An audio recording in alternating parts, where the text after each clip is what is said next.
Okay ဆိုတော့ကျွန်တော်ဒီခါမှာတော့ပတ်တန်ကိုဘယ်လိုတိဆောက်လဲပေါ့နော်အဲ့ဒီအရာလေးကိုပြောပြသွားမှာပတ်တန်မှာကျွန်တော်တို့ဒီမှာဒီ၃ခုရှိရပေါ့နော်ပထမတစ်ခုက polygon နဲ့နောက်တစ်ခုက rectangular နောက်တစ်ခုက ellipse ဆိုပြီးတော့၃မျိုးရှိပါတယ်ဆိုတော့ပထမဦးဆုံး polygon တွေကိုဆွဲကျင်တယ်ဆိုရင် polygon တွေလေးကိုဖိပြီးတော့ရွေးလို့ရပါတယ် polygon တွေက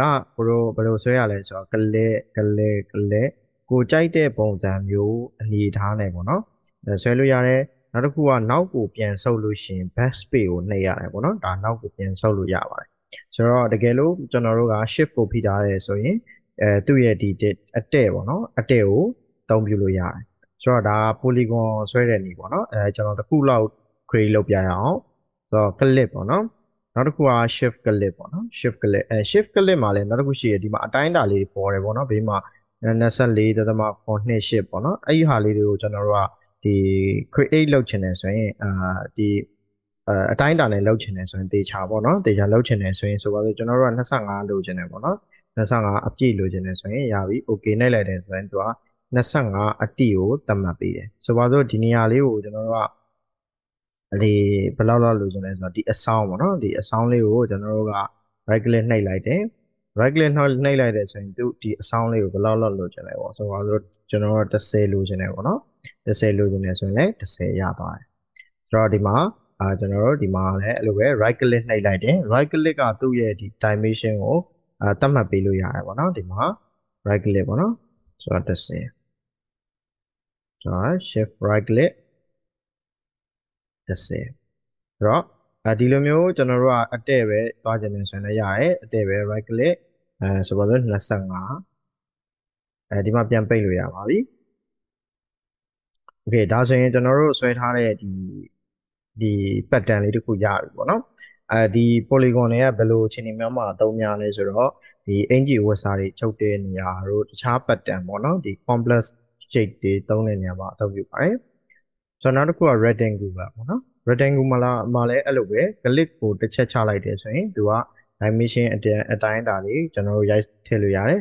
20ဒါ inches ပေါ့နော် inches 20စီဆိုတော့ angle ကဘယ်လောက်လဲဆိုတော့လည်းကျွန်တော်ပြောတာ45ဆိုရင်45ပေါ့နော်ဆိုတော့ဒီလိုမျိုးသတ်မှတ်ထားလို့ရတယ်ပေါ့နော်45ပေါ့ဆိုတော့90နှစ်ခု3ခု45နော်ဆိုတော့ဒီလိုမျိုးအသုံးပြုလို့ရတယ်ပေါ့နော်โอเคရပါပြီဆိုတော့ဒါက rectangle တကယ်လို့ဒါကျွန်တော်တို့ကဖိဆွဲခြင်းတယ်ဆိုရင်လည်းရတယ်ပေါ့နော်အတိုင်းအတာတွေကို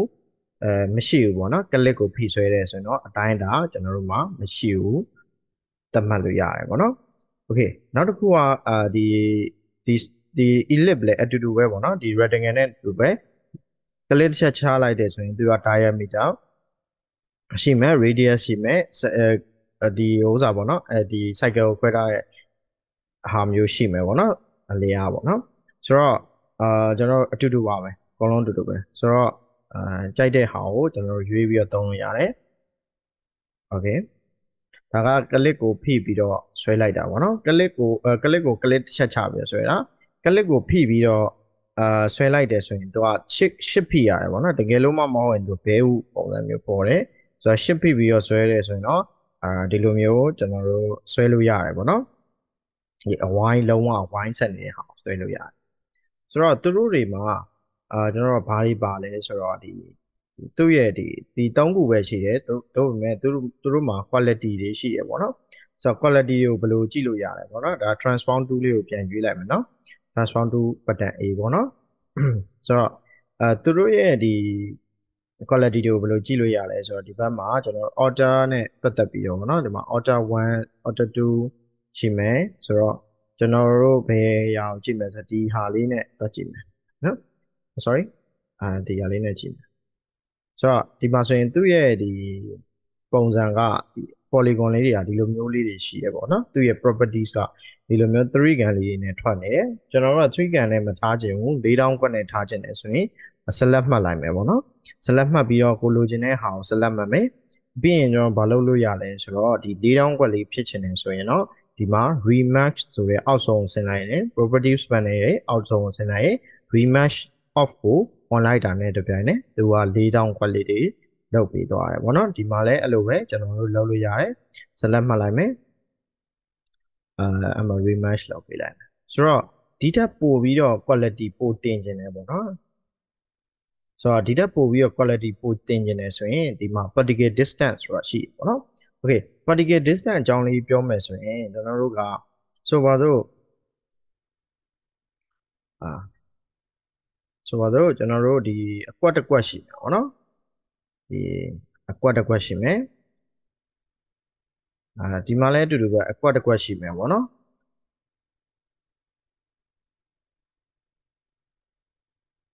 ဒီအကွက်နှစ်ကွက်ကအတူတူပဲပေါ့နော်ဆိုတော့အဲ့ကွက်တွေမှာကျွန်တော်တို့ကဆိုပါစို့အကွက် particle distance ရဲ့အတိုင်းအတာကိုကျွန်တော်တို့ကဘယ်လောက်ထားမလဲဆိုတော့ဒီအကွက်တစ်ကွက်ကဟုတ်စားပေါ့နော်ကျွန်တော်တို့ဒီနှစ်လက်မှရှိတယ်ဆိုရင်ပေါ့နော်နှစ်လက်လေးလက်မှရှိတယ်ဆိုရင်ကျွန်တော်တို့ကဒီသူ့ရဲ့အကွက်ကိုကျွန်တော်တို့ကနှစ်လက်မှစီယူလိုက်မယ်ပေါ့နော်ဆိုတော့တစ်ကွက်စီကိုဘယ်လောက်ရှိသွားမလဲဆိုတော့နှစ်လက်မှစီကျွန်တော်တို့ယူလိုက်ဆိုတော့ဒီအားလုံးပေါင်းရဲ့အတိုင်းအတာကသူက၄လက်မှရှိတယ်ဆိုပါစို့၄လက်မှရှိတယ်ဆိုရင်ဒီအကွက်နှစ်ကွက်ကိုပြန်အချိုးချလိုက်မယ်ဆိုရင်သူတို့ရဲ့ dimension ကဒီအကွက်တစ်ကွက်ရဲ့ dimension က2လက်မှဒီကလည်း2လက်မှရှိမယ်ပေါ့နော်ဆိုတော့ဒီမှာလည်းအကုန်လုံးဒီမှာကြည့်မယ်ဆိုရင်ဒီနေရာနဲ့ဒီနေရာကိုသူသတ်မှတ်တာ4လက်မှဒီတစ်ခါကျတော့အဲ့လိုမဟုတ်တော့ဘူးပေါ့နော်ဘယ်လိုမျိုးဖြစ်သွားမလဲဆိုတော့ကျွန်တော်ကိုတို့ပြန်ပြီးတော့ခွဲလိုက်မယ်ပေါ့နော်နောက်တစ်ခေါက်ထပ်ခွဲလိုက်မယ်ဆိုပါစို့ကျွန်တော်တို့နောက်တစ်ခေါက်ထပ်ခွဲလိုက်မယ်ဒီတစ်ခါကျတော့၄တုံးဝင်သွားပြီ၄တုံးဝင်သွားတဲ့အချိန်မှာအကွက်လေးတွေကစိတ်သွားတာဖြစ်တယ်သူ့ရဲ့တန်ဖိုးကဘယ်လောက်ရှိလဲဆိုတော့1ပဲရှိတော့တယ်သူလဲ1သူလဲ1သူလဲ1ဒီနေရာတွေလဲကိုတို့ဖြတ်ထပ်ဆွဲမယ်ဆိုရင်ဆိုပါစို့ဒီမှာတစ်ကွက် sorry တစ်ကွက်ဒီမှာတစ်ကွက်ဆိုတော့သူတို့ရဲ့ဒီအတိုင်းအတာလေးတွေကလည်းတစ်လက်မပတ်လဲဖြစ်သွားတယ်အဲ့တော့ဘာဖြစ်သွားလဲဆိုတော့ဒီမှာဆိုရင်ကျွန်တော်တို့အကွက်လေးတွေကပို့ပြီးတော့ဝင်သွားတယ်ဟုတ်တယ်နော်ပို့ပြီးတော့ဝင်သွားတယ်ဆိုရင်ဒီပို့ပြီးတော့ဝင်သွားတယ်ဆိုရင်အကွက်ကပို့ပြီးတော့စိတ်သွားတယ်โอเคနော်ဆိုတော့ဒီမှာနဲလေးပြောမယ်ဆိုရင်ပိုကောင်းလေးပေါ့နော်ဆိုတော့ particle ကဒီလိုမျိုးတွက်တယ်ပေါ့နော်ဆိုတော့ဒီအကွက်ရဲ့တန်ဖိုးလေးကိုယူပြီးတော့တွက်တာပါ particle distance ဆိုတာကဆိုတော့ဒီအချိန်မှာသူက20ရှိတယ်ပေါ့နော်တကယ်လို့ကိုတို့ကshort လိုက်တယ်ဆိုရင်10ကို short လိုက်တယ်ဆိုရင်ဘာဖြစ်သွားမလဲဆိုတော့ပို့ပြီးတော့အကွက်စိတ်သွားမယ်ပို့ပြီးတော့လည်းပိုကောင်းသွားမယ်နော်ပို့ပြီးတော့လည်းပိုကောင်းသွားမယ်ဒါက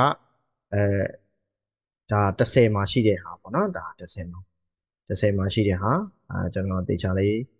လုပ်ပြပေးမယ်ဒါက10အကွက်ပေါ့နော်ဒါ10အကွက်မှာ4ကွက်ပါတယ်ပေါ့နော်ဆိုတော့20ကွက်မှာဘယ်လောက်ပါမလဲ20ဆို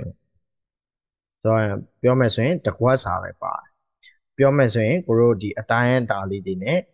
ဒီအကွက်ရဲ့အတိုင်းအတာကိုသွားတာဖြစ်တယ် particle distance ဆိုတာဆိုတော့နဲလေးပို့ပြီးတော့ simulation ပိုကောင်းလေ quality ပိုကောင်းလေ simulation time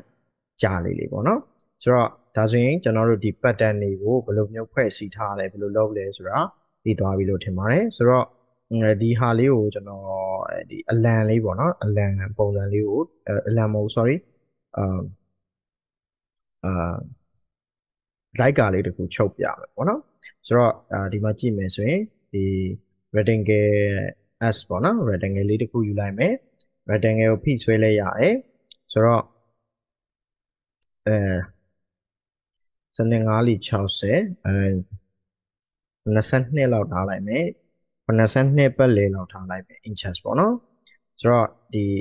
အပေါ်နားလေးမှာဆွဲရတယ်ပေါ့နော်ဒီမှာ0 grade ရဲ့အပေါ်နားလေးမှာဆွဲရတယ်ဆိုတော့ရပြီရိုင်းတကယ်လို့ချကျင်တယ်ဆိုရင်ချလို့ရပါတယ်ကလစ်ကိုဖိပြီးတော့အောက်ကိုဆွဲလိုက်ပေါ့နော်ဆိုတော့ဒီ gizmo ကလည်းကျွန်တော်ပြောင်း ပေးလို့ရတယ်ပေါ့နော်ဒီ gizmo ကဒီလွတ်တဲ့နေရာမှာချက်ထောက်ပြီးတော့ဒီမှာ gizmo ဆိုတာရှိတယ် local coordinate ပြောင်းပေးလိုက်ပါအဲဆိုရင်โอเคဒါဆိုရင်ကျွန်တော်တို့ဒီထက်တိုတဲ့ဒီဟာလေးကိုဆွဲလိုက်မယ်အတွန့်လေးပုံများသွားအောင်လို့ပေါ့နော်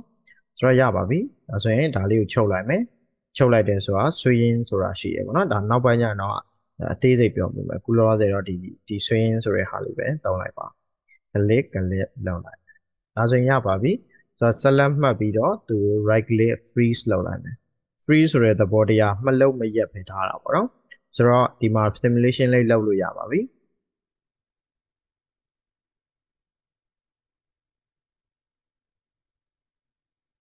ဒါဆိုရင်တော့ကျွန်တော်တို့ဒီ like တခုကို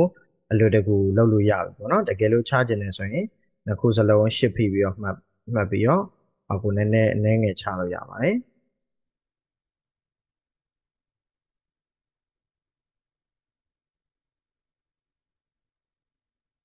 တော့ရပါပြီတကယ်လို့ခုနကပြောသလိုပဲ particle distance ကိုကျွန်တော်တို့ကများလိုက်တယ်ဆိုရင်ဘာဖြစ်သွားမလဲဆိုတော့သူကအရန်ကိုပေါ့သွားမယ်ပို့ပြီးတော့ဒီသုံးရတာပို့ပြီးတော့ပေါ့သွားမယ် quality အနေထားရတိတ်မကောင်းဘူးတကယ်လို့ဒါကျွန်တော်တို့ကဒီဟာကိုတို့8လောက်ထားလိုက်တယ်ပေါ့နော်နည်းနည်း short လိုက်မယ်ဆိုရင်ဘယ်လိုဖြစ်သွားမလဲဆိုတော့သူကနည်းနည်းပိုလေးသွားမယ်နည်းနည်းပိုလေးသွားမယ်quality ပိုကောင်းတဲ့အနေအထားမျိုးကိုရလိုက်မယ်ပေါ့နော်ဒါဆိုရင်ဒီအတွန့်လေးတွေကတော်တော်လှသွားပါပြီโอเคနော်ဆိုတော့ဒီ particle distance လေးကိုစမ်းကြည့်ပါโอเคအဆင်ပြေမယ်လို့ထင်ပါတယ် bye bye